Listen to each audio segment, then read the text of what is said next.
I mean, did you hear about this story? Patients recovering from surgery could be put up in Airbnb-style accommodation to try to help the NHS free up more hospital beds. Hospital patients in an Airbnb. What next? Replacing ambulances with Uber? Just doctors picking patients on Tinder, just no. What I want to know, who thought this was a good idea? The NHS needs investment, not gimmicks. Look how desperately A&E departments across the country are struggling. We're at breaking point. It can't carry on. The queues on the corridor and the situation that the patients are in and the department's in, it's unsafe. They are on their arse. And do you know what the government did? They took the bosses of the worst performing A&E units, got them together in a room and forced them to chant, "We can do this." The NHS needs money, not fucking songs. You can't sing things better. Doctor, I'm having a heart attack. Ha, ha, ha, ha. Staying alive, staying alive. It's insane. Imagine that. I'm constipated. Let it go. Let it go. It's nuts, isn't it, you know? But it wasn't the only insane NHS story that caught my eye. Did you hear about this? The NHS Trust is telling parents to stop calling children's body parts willy and front bottom.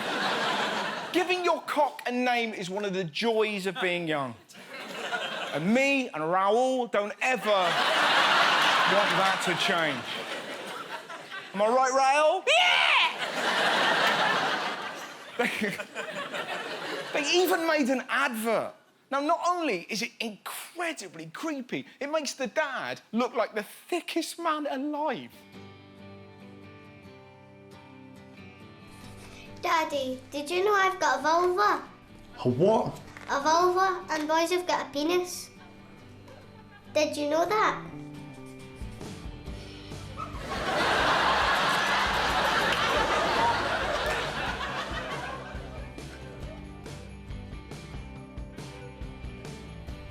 Aye, that's right. Boys have a penis and girls have a vulva.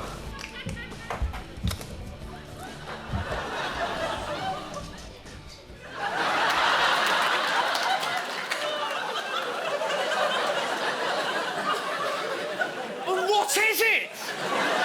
What is it with the potatoes? Dad, I've got a vulva! So weird. You don't need to spend money on an advert. It's really simple. This is a vagina. And this is a twat.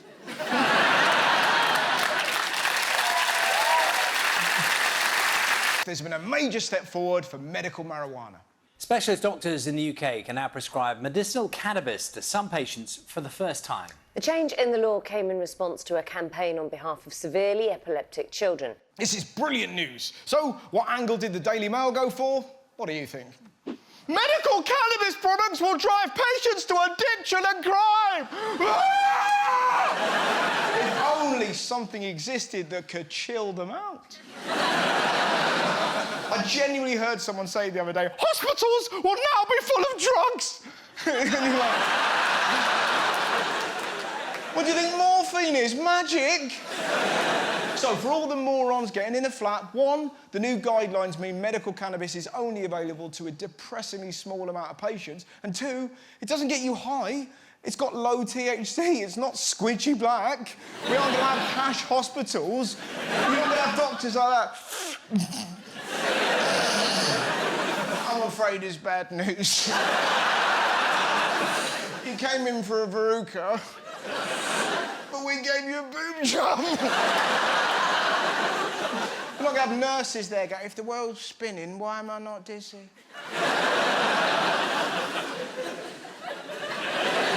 This is a great thing. There's loads of scientific evidence that shows medical marijuana helps with epilepsy, multiple sclerosis, Parkinson's, chemotherapy, chronic pain, insomnia, anxiety, spasticity, cystitis, nausea, weight loss, glaucoma, PTSD, irritable bowel syndrome, Crohn's disease, depression, HIV/AIDS and rheumatoid arthritis.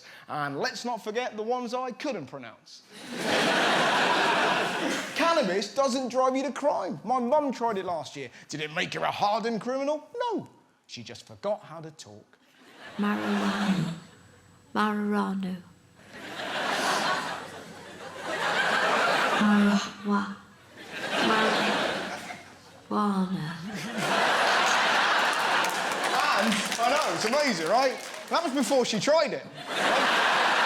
Now, we need to talk about a silent killer that takes hundreds of thousands of lives every year. Embarrassment. We don't go to the doctors because we're ashamed of our bodies, and it's got to stop. I read something the other day that absolutely broke me. Over a third of young women are embarrassed to attend smear tests because of the appearance of their vulva and concerns over smells. That is heartbreaking. Ladies, don't ever, ever be ashamed of your bits. Without a smear test, you could die. There is no perfect vagina. They're all different. And even if they do smell, which I doubt they do, doctors aren't going to judge you. They're not going to approach you with a canary. Fucking hell, Dave, it smells like bin juice. They're good people. They're not club reps. Do you know how amazing doctors are? They're bored of genitals. They see so many dicks and fannies, they're not fussed. I know. I speak as a man who goes out with a doctor. The stuff I have to do to my lad to get it noticed. We're talking glitter, tinsel. At the weekend, it looks like RuPaul. It's not just women. Every 45 minutes, a man in this country dies from prostate cancer. Everyone watching this has ignored something because it scared them. So here's what I want to do. I want to tell my most embarrassing story ever. Hopefully, it inspires somebody to go to the doctors. Here we go. Now, a few years ago, I had a thing that can be only described as anal issues. By which I mean there was blood coming out of my bum. Already it's tense. Can you feel that? We can't talk about blood in this country. It's 2018 and we still have tampon ads with blue liquid. Women don't leak antifreeze.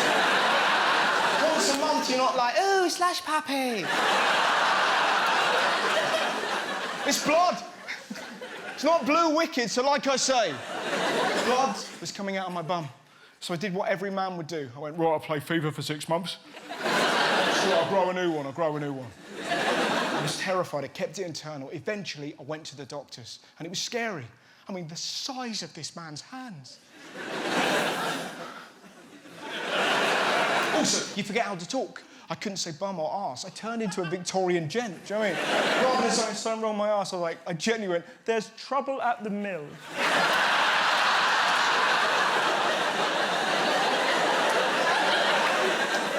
So he was like, well, take your trousers off. So I did, and then he went, by the bed. So I waddled over, and I waited. In went the finger. Not the best thing, not the worst. I said, what is it, doctor? And he went, you've got a thing called anal fissures. What's that, I said. Do you know what it is? I had cuts inside my anus because it turns out while I've been sleeping, I've been putting my finger up my own ass.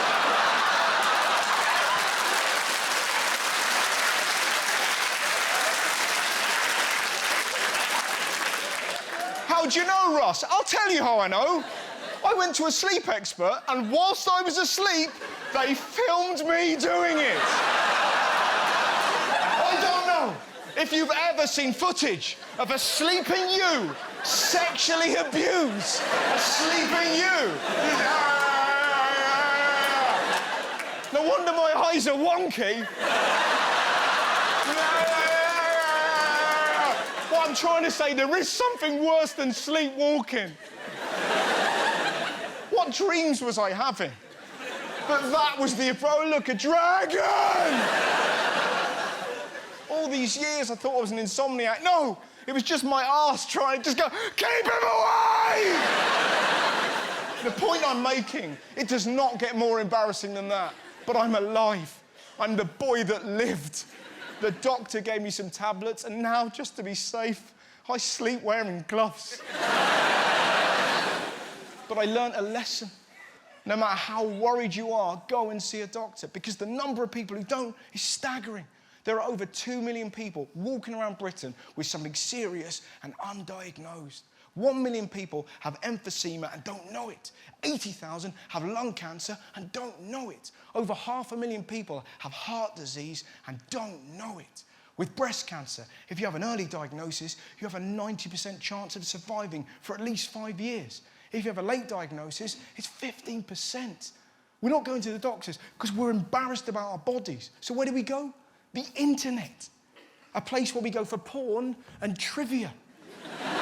The internet isn't for your health. To quote my brother, it's for quizzing and jizzing. And some of us don't even go online. We store the fear deep, deep inside. Talking to my brother, he's got epilepsy. He had a fit when he was 18. He woke up, we found him, he was in his room, he was blue, it was horrible. We rushed him to the hospital, and 2 days later when he got out, he came into my room, it was about 11 at night, he went, "You all right, Russ? Do you mind if I'll sleep with you?" I was like, "Sure." He slept with me for a year. I was 21, he was 18. I only remembered this the other day. He used to sleep on me. And I was like, "Why did you do that?" He's like, "Well, you know, sort of, if I had a fit, I knew I'd wake you up." But he never said anything. Can you imagine living with that and being too embarrassed to speak about it? I said to my brother the other day, I was like, "So what did you do to stop? Did you just get over it?" And he's like, "Nah, looked over one morning, you was fingering your own arsehole."